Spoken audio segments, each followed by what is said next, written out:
I watched my boss's face turn the color of overripe tomatoes as she pointed at the little girl sitting quietly in the corner booth, and I knew my life was about to change forever.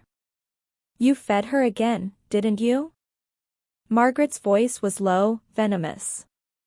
"After I explicitly told you not to." I had. Of course I had. Because Emma was 7 years old, and she'd been sitting in that diner for 3 hours with nothing but a glass of water, and her eyes followed every plate that passed her table like a puppy watching dinner bowls. She was hungry, I said simply. Margaret's laugh was sharp enough to cut glass. "She's a liability. Her father dumps her here while he does God knows what, never orders anything, and you keep giving away free food like we're running a charity. This is a business, Kailey. Not a daycare." It was a grilled cheese sandwich. I don't care if it was a single saltine cracker. "You're done. Clear out your locker by the end of your shift." That's when I heard the door chime. That's when everything changed. Let me back up, because you need to understand how I ended up here, standing in a sticky-floored diner in Phoenix, Arizona, being fired over a $4 sandwich. I'd been working at Margaret's diner for 2 years. It wasn't glamorous. The coffee was mediocre, the air conditioning barely worked, and Margaret herself was the kind of boss who timed your bathroom breaks. But it paid rent on my studio apartment, and in this economy, you don't throw away steady work. I dropped out of nursing school 3 years earlier when my mom got sick. Pancreatic cancer. By the time we caught it, the doctors gave her 6 months. She lasted 4. The medical bills were astronomical, even with insurance. I'd burned through my savings, maxed out 2 credit cards, and ended up waiting tables instead of finishing my degree. The plan was simple: save enough to go back to school. Keep my head down. Don't make waves. Then Emma started showing up. The first time I saw her was a Tuesday afternoon in late August. The lunch rush had died down, and the diner was nearly empty except for a few regulars. She walked in alone, this tiny girl with dark hair pulled into a messy ponytail, wearing a backpack almost as big as she was. She chose the corner booth farthest from the door and sat down with her homework spread out in front of her. When I approached with a menu, she looked up at me with these huge brown eyes and shook her head. "Just water, please," she whispered. "You sure, honey? Are you meeting someone?" She nodded but didn't elaborate. I brought her water and watched her from behind the counter. An hour passed. Then 2. She worked through her math homework, then pulled out a library book. Her eyes kept darting to the kitchen window where plates of food appeared under the heat lamps. When her stomach growled loud enough for me to hear it from 10 feet away, I made a decision. I brought her a small bowl of fruit, left over from the morning prep that would just get thrown out anyway.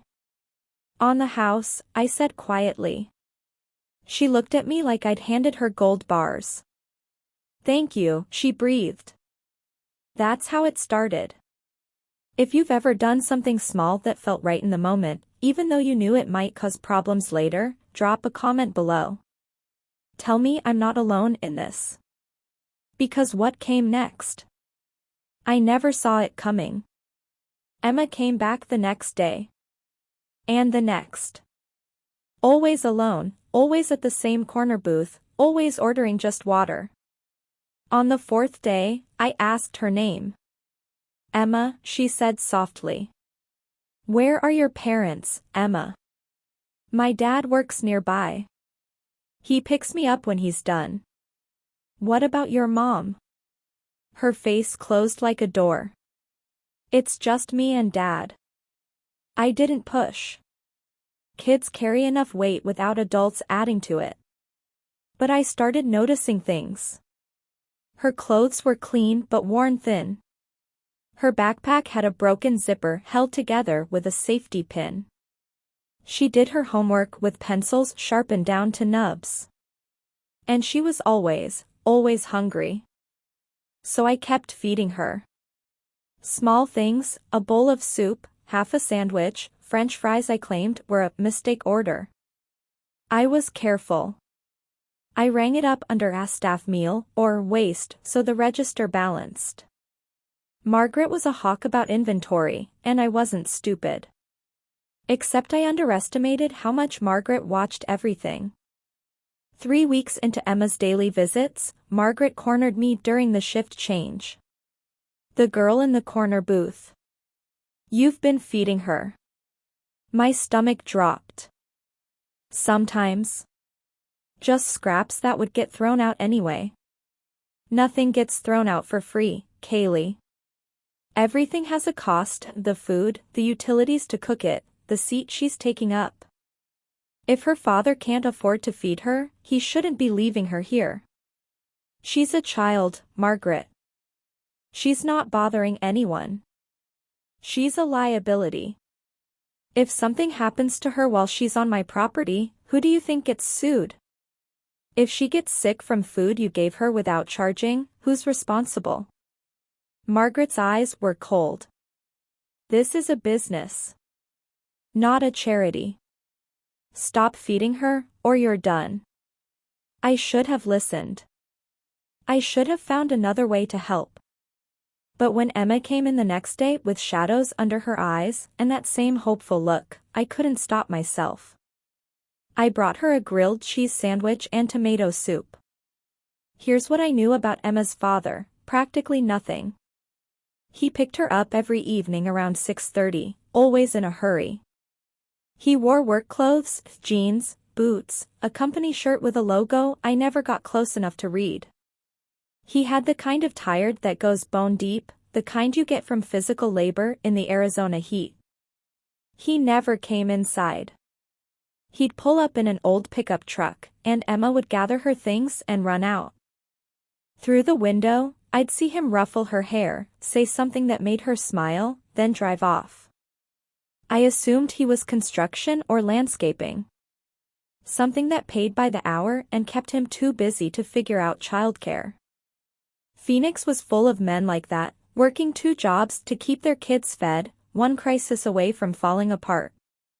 I felt sorry for him. I felt sorrier for Emma. That's why I kept breaking Margaret's rules. That's why, on a Wednesday afternoon in mid-September, when Margaret caught me red-handed sliding a plate of chicken tenders toward Emma's booth, I didn't even try to lie. I warned you, Margaret said, loud enough that every customer turned to look. You're fired. Get out. Emma's face went pale. Please, she whispered. It's my fault. Quiet, Margaret snapped. Your father should be ashamed, raising a beggar. That's when the door chimed. And everything fell apart. He was tall, easily 6'2", with broad shoulders and the kind of presence that makes a room go quiet. He wore a suit, charcoal gray and perfectly tailored. His shoes alone probably cost more than my monthly rent. But his face was the same tired face I'd seen through the diner window for weeks. Emma's father. Except this version of Emma's father looked like he'd walked off the cover of Forbes magazine. Emma, he said, and his voice was gentle despite the steel underneath. Get your things, sweetheart. She scrambled to pack her backpack, hands shaking. He turned to Margaret, and his expression could have frozen the desert. You're the owner? Yes, and you owe me an explanation for.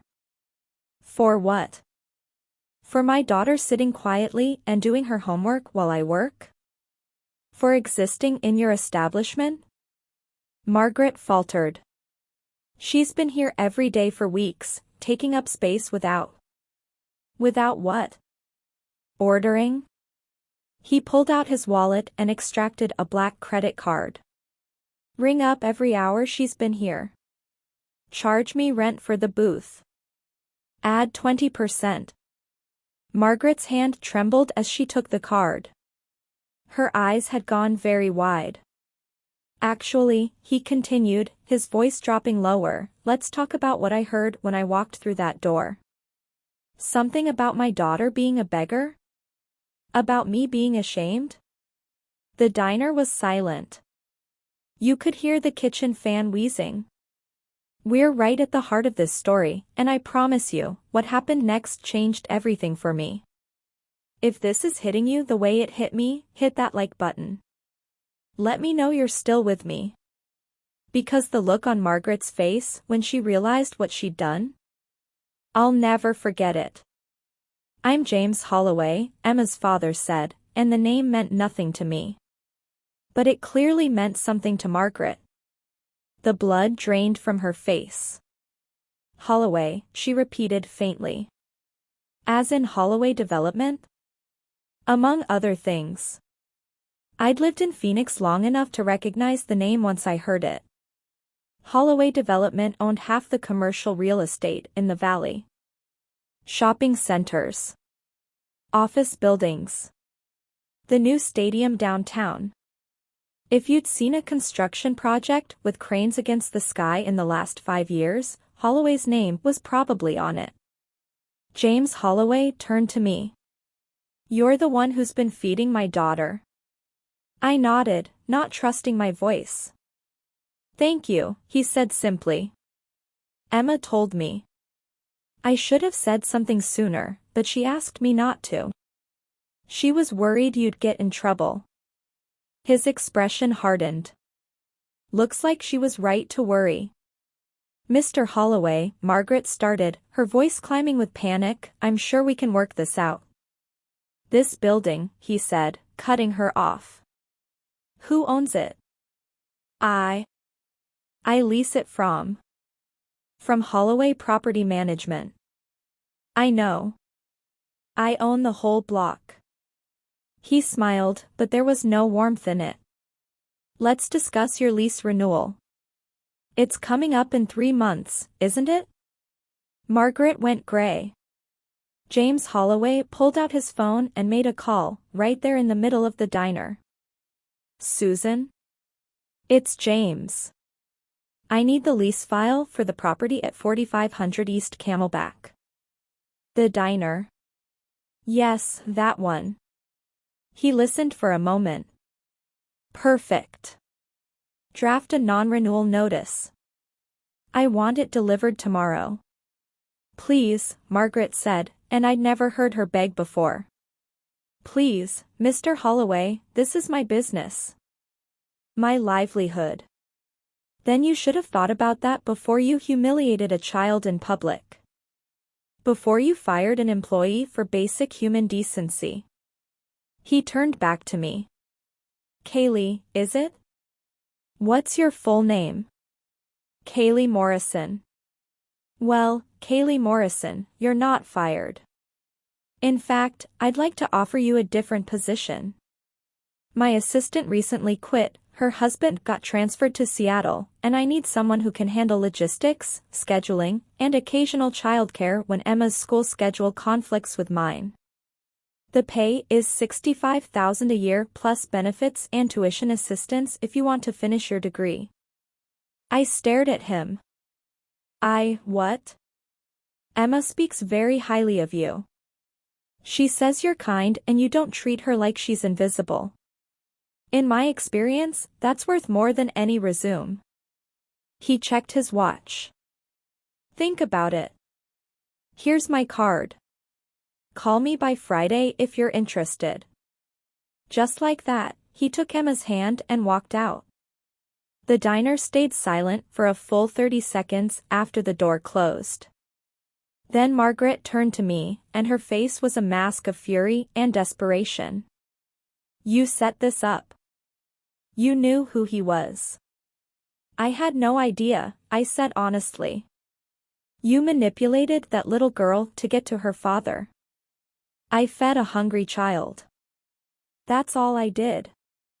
But Margaret wasn't listening. She was spiraling, ranting about conspiracies and betrayal, and I realized something important, she would never understand that some actions don't have ulterior motives. Some people just do the right thing because it's right. I untied my apron and laid it on the counter. I quit, I said. I spent 2 days staring at James Holloway's business card. It was thick, expensive cardstock with embossed lettering. The kind of card that screamed money and power. Everything I'd never had and never expected to have. Was it real? Could I actually walk into that world? I thought about my mom. She'd been a teacher, elementary school, 2nd grade. She used to say that the measure of a person wasn't what they did when people were watching, but what they did when no one would ever know. She would have fed Emma too. On Thursday evening, I called the number on the card. James Holloway picked up on the second ring. Kailey. I was hoping you'd call. I don't have any office experience, I said. I dropped out of nursing school.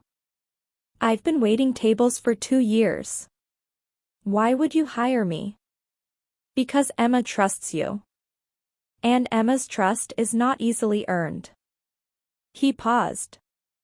Look, I'll be honest. The last year has been hell. My wife died in a car accident 14 months ago. Emma stopped talking for 6 months. We've been to therapists, support groups, everything. She's finally starting to come back to herself, but she's fragile. When she told me about you, about how you made her feel safe, I knew that was worth more than any credential.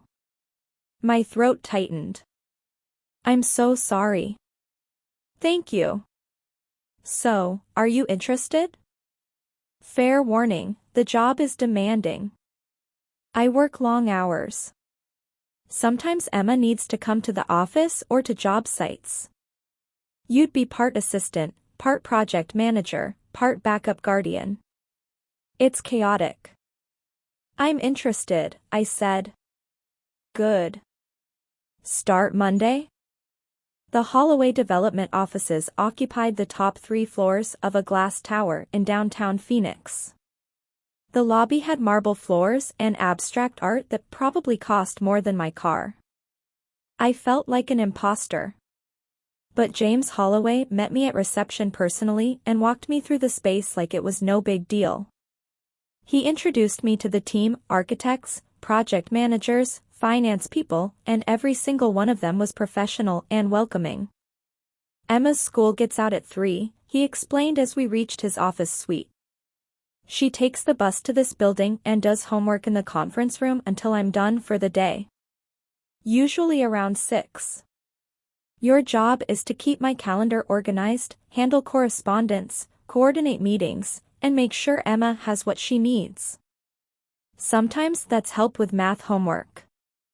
Sometimes it's just company. I can do that. I know you can. He handed me a tablet. Here's today's schedule. Fair warning, it's a nightmare. I have a zoning board meeting at 10, a conference call with investors at 1, and a site walk at 4. The site walk might run late. What about Emma? She'll be here by 3:30. If I'm not back by 6, can you drive her home? I'll text you the address. Of course. And just like that, I was part of this strange new world. I heard through the grapevine, Phoenix is a small town when it comes to the service industry, that Margaret's diner closed for months after I left. James Holloway hadn't renewed her lease. The building was being demolished to make room for a mixed-use development, retail on the ground floor, affordable housing above. I ran into one of my old coworkers at the grocery store, and she filled me in on the rest. Margaret tried to fight it, she said. Hired a lawyer and everything. But the lease was ironclad. She didn't have a leg to stand on.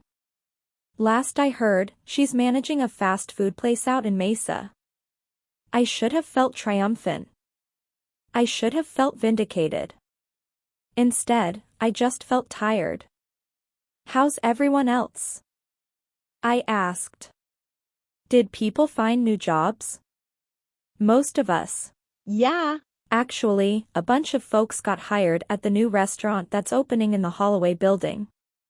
Better pay, better benefits. Word is Mr. Holloway specifically requested they hire from Margaret's old staff. That sounded like James. In the months I'd been working for him, I'd learned he was meticulous about details. He remembered names. He asked about people's families. He tipped generously and thanked service workers. He was, in short, the opposite of Margaret in every way that mattered. Before we wrap this up, I need to know, have you ever had a moment where standing up for what's right cost you something, but ended up changing your life? Drop a comment. Share your story. Because what happened to me, it wasn't luck. It was consequence. And I'm still learning what that means. 6 months into my new job, Emma and I were sitting in James's conference room working on a science project about the solar system.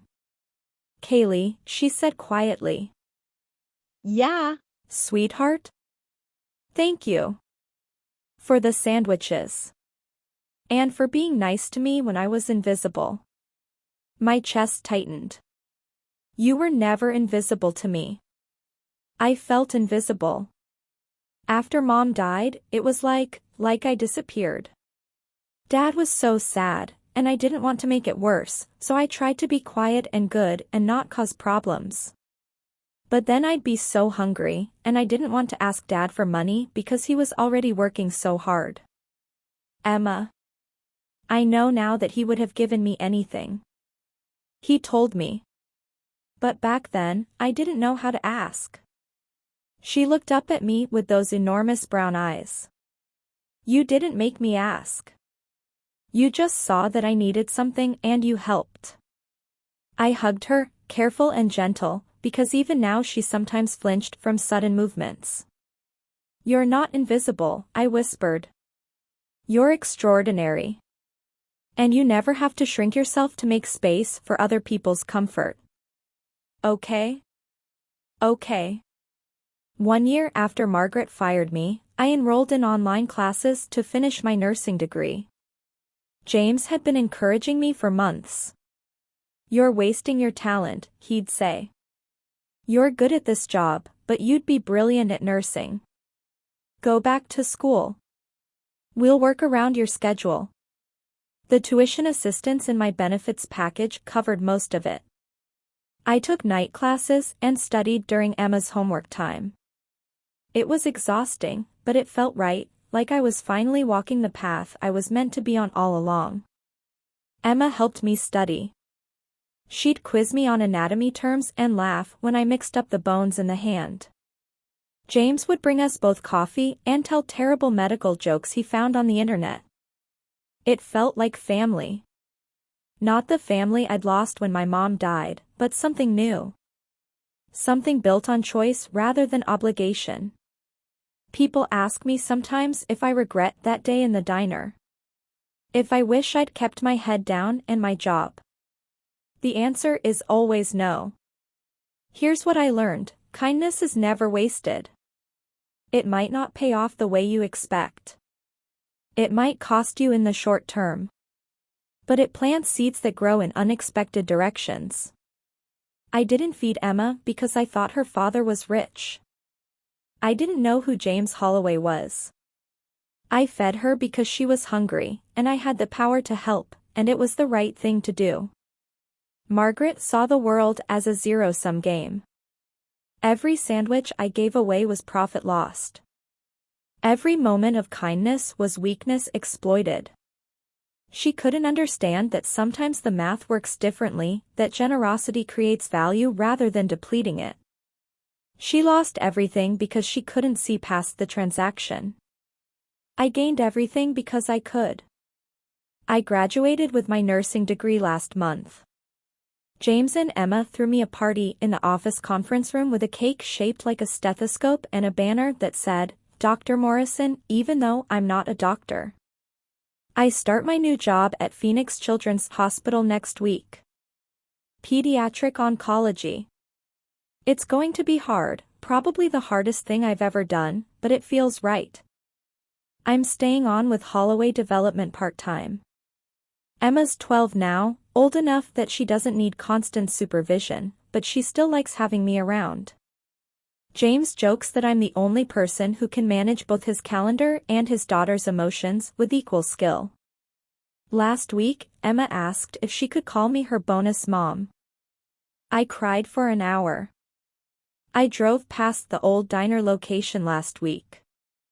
The building's gone now, replaced by a beautiful mixed-use complex with a community garden on the ground floor and affordable apartments above. There's a restaurant on the corner, locally owned, farm to table, the kind of place that pays living wages and treats staff like humans. I didn't feel victorious. I didn't feel vindicated. I just felt grateful. Grateful that I'd followed my instinct that day. Grateful that Emma had been brave enough to accept help. Grateful that James had been paying attention. Here's the truth, I didn't set out to change my life. I just tried to make one child's afternoon a little better. Everything else, the job, the education, the family I found, grew from that single choice. So if you're watching this and you're wondering whether your small kindnesses matter, whether anyone notices, whether it's worth the risk, they do. They notice. It is. You never know whose life you're changing when you choose to see the people others overlook. If this story resonated with you, if you've ever been the person who helped or the person who needed help, leave me a comment below. Tell me your story. Hit that subscribe button if you want more real stories about how small choices create big consequences. Because that's what this channel is about, the moments that change everything. My name is Kailey Morrison. And this is what happened when I chose kindness over compliance, and discovered that sometimes the smallest gestures echo the loudest. Thanks for listening.